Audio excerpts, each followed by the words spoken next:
우리는 하나님을 향한 믿음에서 출발해서 하나님이 부르시는 날까지 하나님의 나라를 향해 달려가는 사람들입니다.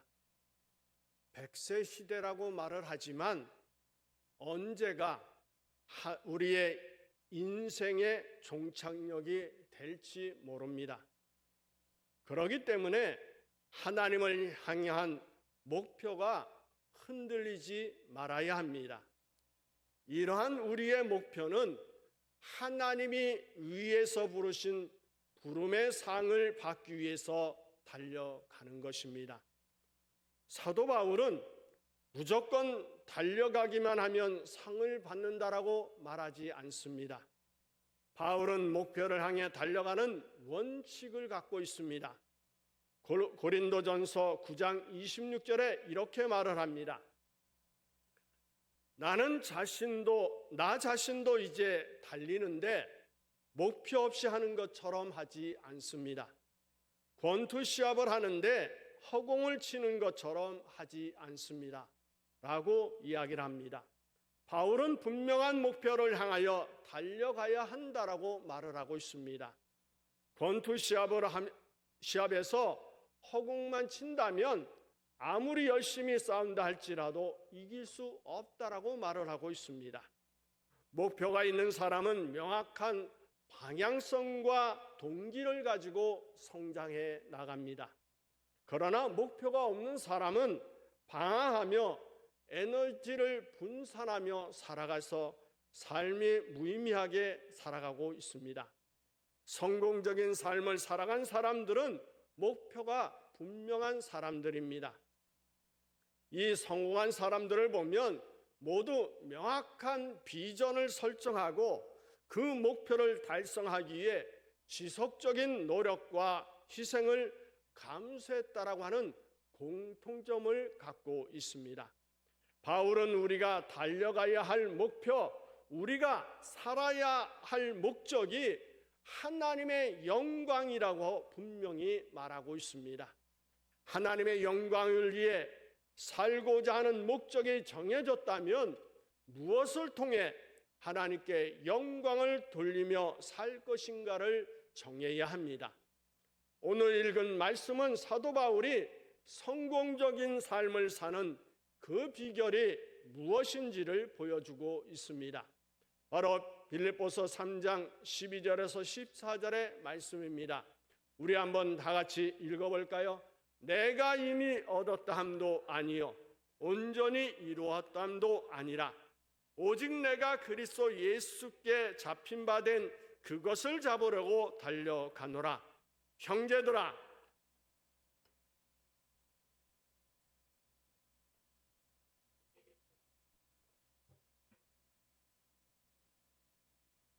둯대를 향하여 그리스도 예수 안에서 하나님이 위에서 부르신 부름의 상을 위하여 달려가노라. 바울은 일생을 경주자가 경주하는 것의 비유로 말하고 있습니다. 승리하는 경주를 하려면 목표가 분명해야 합니다. 그리고 그 목표를 향하여 온몸을 기울여 달려가야 합니다.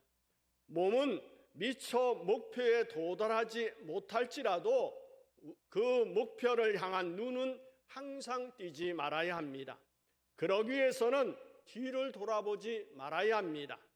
바울은 뒤에 있는 것은 잊어버리고 앞에 있는 것을 잡으려고 달려간다라고 말을 합니다. 뒤를 돌아다 보면 우리는 잘못 내렸던 결정이라든지 아니면 남에게 심하게 말했던 말, 자신의 저지른 죄, 자신의 실수 같은 것들이 떠올리게 됩니다.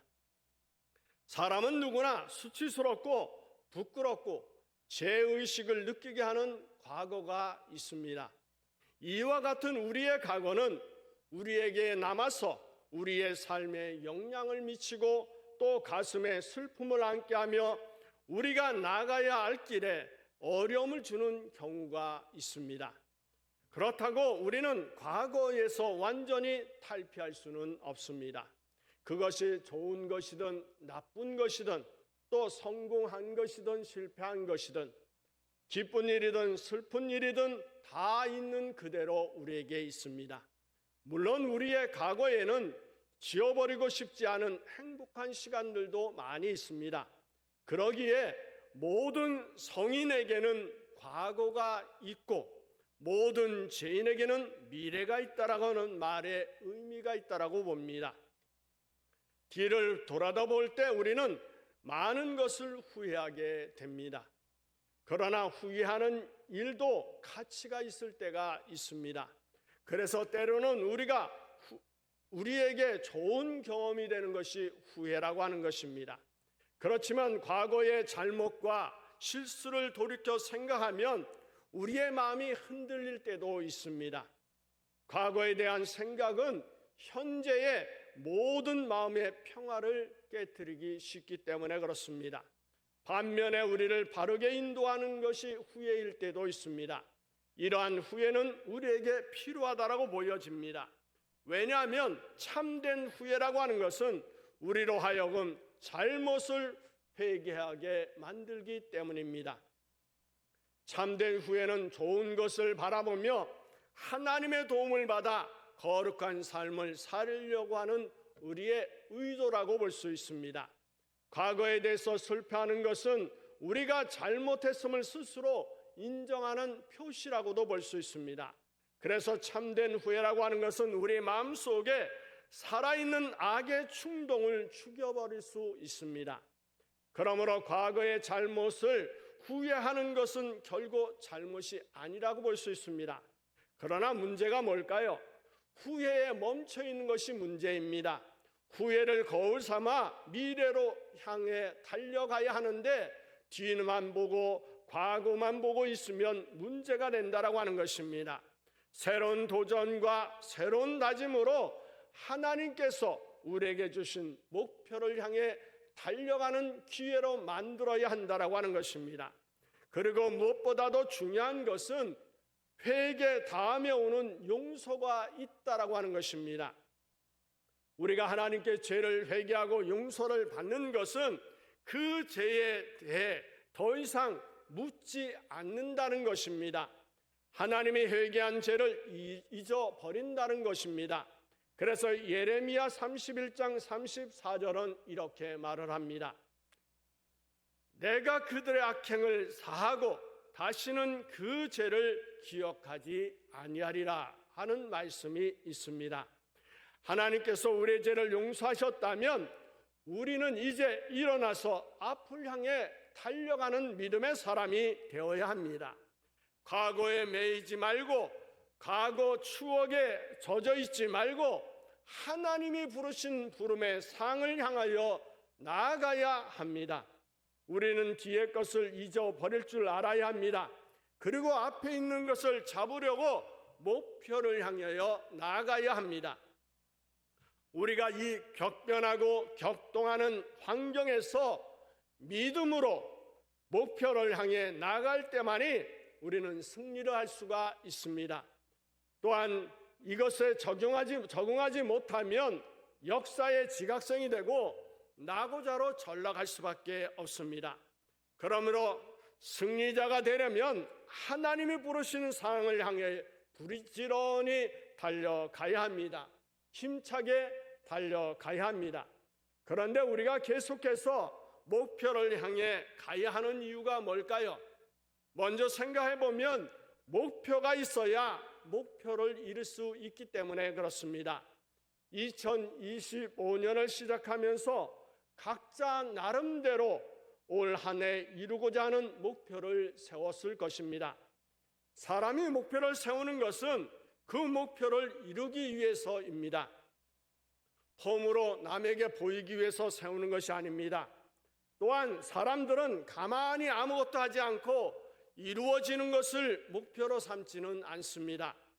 그렇기에 목표를 이루기 위해서는 반드시 자신이 움직여야 합니다. 움직이려면 목표가 있어야 합니다. 목표가 없기 때문에 움직이지 않고 가야 할 방향을 잃어버리는 것입니다. 또 하나는 목표가 있으면 자신의 한계를 뛰어넘게 됩니다.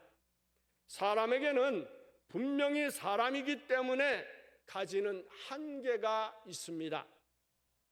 목표가 있는 사람만이 자신의 한계를 뛰어넘을 수 있습니다. 목표가 있으면 그 목표를 향해 나아가게 되고, 나아가다 보면 삶의 의미와 목적을 알게 됩니다. 결국 이러한 동기가 더 열심히 노력하게 만들고 성취감을 느끼게 하고 자신의 능력을 믿게 되고 목표를 향해 나가는 원동력이 됩니다. 그뿐만 아니라 목표를 향해 가다가 부딪히는 자신의 한계를 뛰어넘게 되는 힘이 됩니다. 이렇게 목표가 있는 사람에게는 한계를 뛰어넘을 수 있다라고 하는 것입니다. 그리고 목표가 있어야만 성장한다라고 하는 것입니다. 성장은 그냥 이루어지는 것이 아닙니다. 목표를 가지고 있을 때에 성장을 이뤄낼 수 있습니다. 목표를 향해 가다 보면 실패할 때도 분명히 있습니다. 실패했다고 해서 목표를 향해 갈 수 없는 것이 아닙니다. 실패로 끝나면 그것은 퇴보밖에 없습니다. 하지만 실패를 교훈 삼아 그 실패는 목표를 향해 달려가는 원동력이 된다라고 하는 것입니다. 목표를 통해 실패도 하고 성취하다 보면 점점 목표에 다다르게 됩니다. 예수님께서 오병이의 기적을 일으키고 난 후에 제자들을 재촉해서 배를 태워서 건너편으로 보내셨습니다. 그리고 예수님은 남아 있는 사람들을 보내시고 난 다음에 홀로 산으로 가셔서 기도를 하십니다. 예수님이 기도하는 가운데 제자들의 탄 배가 물결로 인해서 어려움에 처했다는 걸 아시고서는 밤 사경에 바다 위를 걸어서 제자들에게 갔습니다. 이 밤 사경이 어느 때일까요? 새벽 3시부터 6시 사이를 말합니다. 그랬으니 배에 있던 제자들은 캄캄한 밤에 시커먼 물체가 나타나는 것을 보고 놀랐습니다. 야유령이다라고 생각하고 두려워했습니다. 그러자 예수님은 제자들에게 말씀하십니다. 안심하라, 나다, 두려워하지 말아라. 이때 성격이 급한 베드로가 물 위를 걸어오시는 분이 유령이 아니라 주님이라고 하는 것을 알고 이렇게 말합니다. 주여, 만일 주님이시면 나에게 명령하셔서 물 위로 걸어오게 하라고 해 주십시오 라고 얘기를 합니다. 예수님은 베드로의 말대로 오라고 말씀하셨고 베드로는 물 위로 걸어 예수님을 향해 갔습니다. 여러분이 만일 지금 베드로 입장이라면 물 위로 걸을 수 있을까요? 여러분을 향해 예수님이 물 위로 걸어오라고 명령하시면 풍랑이 있는 바다 위를 걷기 위해 발을 내디딜 수 있을까요? 베드로에게는 예수님을 향해 간다라고 하는 분명한 목표가 있었습니다. 물 위를 걷는 것은 상식적으로 불가능합니다. 하지만 베드로는 과감하게 발을 내디뎠습니다. 예수님을 향한 목표가 분명했습니다. 그래서 그는 물 위로 걸었습니다. 이렇게 물 위를 걷던 베드로가 바다에 빠져버렸습니다. 왜일까요? 자신의 목표인 예수님이 아니라 환경, 바람을 보았기 때문입니다. 예수님을 보고 걸을 때는 분명히 물 위를 걸었습니다. 그러나 목표를 잃었을 때 물에 빠져 허우적거렸습니다. 당시 배에는 베드로 외에 다른 제자들도 있었습니다. 하지만 다른 제자들은 베드로와 같은 그러한 목표가 없었습니다. 우리가 분명히 알아야 할 것이 있습니다. 예수님 앞에 나와 간절히 기도하고 요청한 일 중에서 이루어지지 않은 것은 하나도 없다라는 사실입니다. 이렇게 기도라고 하는 것은 기적을 낳습니다. 기도의 힘은 놀라운 것입니다. 사람이 사는데 목표가 있다라는 말처럼 힘찬 말은 없습니다. 하루에는 하루의 목표가 분명히 있습니다. 한 달에는 그 달의 목표가 있습니다. 1년에는 1년의 목표를 갖고 삽니다. 하나님의 사람이라고 한다면 하나님을 향한 목표가 있어야 합니다. 그러므로 사람이 산다는 것은 목표를 달성하기 위해 노력의 과정이다라고 말할 수 있습니다. 목표가 없이 사는 인생은 죽은 인생이나 다름이 없습니다. 분명한 목표에 서 있는 사람만이 산 인생이라고 말할 수 있습니다.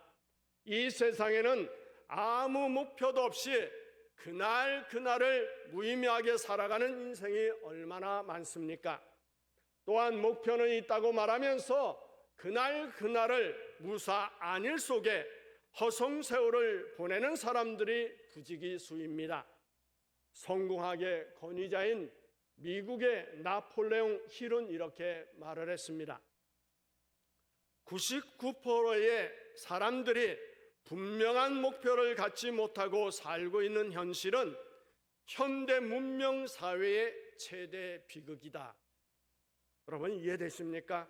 목표가 없는 인생은 비극이다라고 이야기를 합니다. 목표가 없는 인생은 생기가 없고 기쁨도 없고 소망도 없습니다. 우리의 목표가 분명하고 간절해야 어떠한 어려움이 닥친다 할지라도 굴하지 않고 포기하지 않고 살아갈 수가 있습니다. 그 뜨거운 소원이 나의 존재를 사로잡아야 합니다. 그래야 우리에게 힘이 솟아납니다. 목표라는 것이 뭘까요? 목표라고 하는 것은 외부에서 나를 끌어당기는 힘입니다. 목표는 하나의 추진력이기도 되고 견인력도 됩니다. 내 목표가 내 머릿속에서 잠시라도 사라지지 않아야 합니다. 그래서 나와 목표가 하나가 되도록 되어야 합니다. 내 목표가 나를 사로잡아야 한다라고 하는 것입니다. 그렇다면 우리는 왜 목표를 확실하게 정해야 할까요? 사람이 살아가는데 목표가 없으면 부패하고 타락합니다. 잠언에 보면 꿈이 없는 국민은 망한다라고 말씀하고 있습니다. 사람은 목표와 꿈과 사명이 없을 때 허무주의에 휩쓸리게 되고 무의미한 인생이 되고 또한 공허한 인생이 되고 맙니다. 이러한 사람은 무기력하게 되고 허탈감에 사로잡히게 됩니다. 우리의 삶에 힘을 주고 생기를 주고 보람을 주고 의미를 부여하고 소망을 주는 것이 목표이며 꿈이라고 하는 것입니다. 우리에게는 분명히 하나님이 계십니다. 우리에게는 선포할 수 있는 예수의 이름이 있습니다. 예수의 이름이 구원이며 생명입니다. 예수 이름이 능력이고 축복입니다. 그뿐일까요? 우리를 도우시는 성령이 함께 계십니다.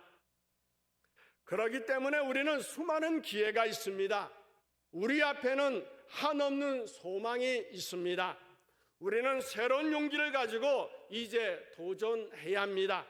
성공하는 사람과 실패하는 사람의 차이가 뭘까요? 능력의 차이가 아니라 노력의 차이라고 볼 수 있습니다. 웨스턴 처칠경이 이렇게 말을 합니다. 나는 계속 준비하고 있습니다. 그러다 보면 언젠가는 내게 기회가 올 것입니다 라고 말을 했습니다. 히브리서 3장 14절은 이렇게 말을 합니다. 우리 다 같이 읽어볼까요? 우리가 시작할 때에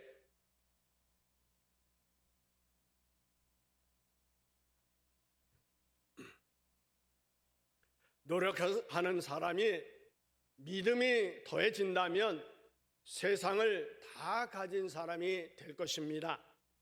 여러분 신앙생활을 뭐라고 생각하십니까? 예수 그리스도 안에서 목표를 향해 그것을 잡으려고 쫓아가는 생활이라고 말할 수 있습니다. 그러기 위해서는 걸리기 쉬운 것, 방해되는 것을 벗어버려야 합니다. 우리는 신앙생활을 하는데 방해되는 것을 정리할 줄 알아야 합니다. 그리고 뒤에 있는 것 다 잊어버려야 합니다. 그저 우리가 할 일은 지금 어디까지 왔는지 확인하고 목표를 향해 계속 나아가야 합니다. 어떤 사람이 지난날에 잘 나갔던 일을 자랑합니까? 과거를 자랑하는 사람은 지금 할 일이 없는 사람입니다. 지금 할 일이 많은 사람은 과거를 자랑할 시간이 없습니다. 앞으로 이루어야 할 목표가 있기 때문에 과거에 매달리지 않습니다. 우리의 시선은 나의 목표에 가 있어야 합니다. 뒤를 봐도 안 됩니다. 옆을 구경해도 안 됩니다.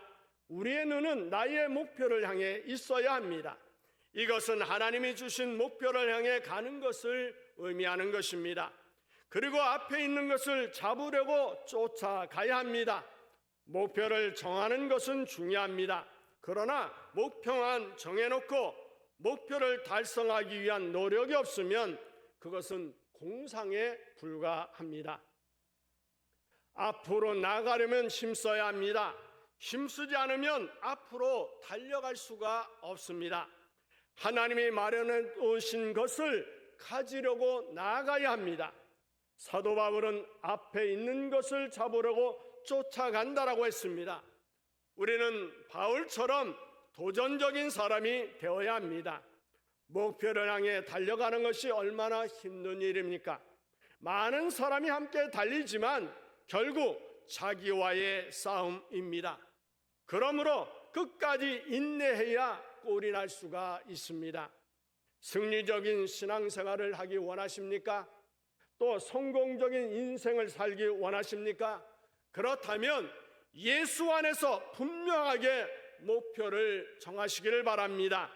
목표를 분명히 정했으면 뒤를 돌아보지 말고 과거는 잊어버리고 앞으로 나아가시기 바랍니다. 힘차게 달려나가시기 바랍니다. 온몸을 앞으로 기울이고 달려가시길 바랍니다. 죄의 짐을 벗어버리고 달려가야 합니다. 아무리 힘이 들어도 인내로 달려가야 합니다. 예수 안에서 주어진 목표를 이루기 위해 달려가야 합니다.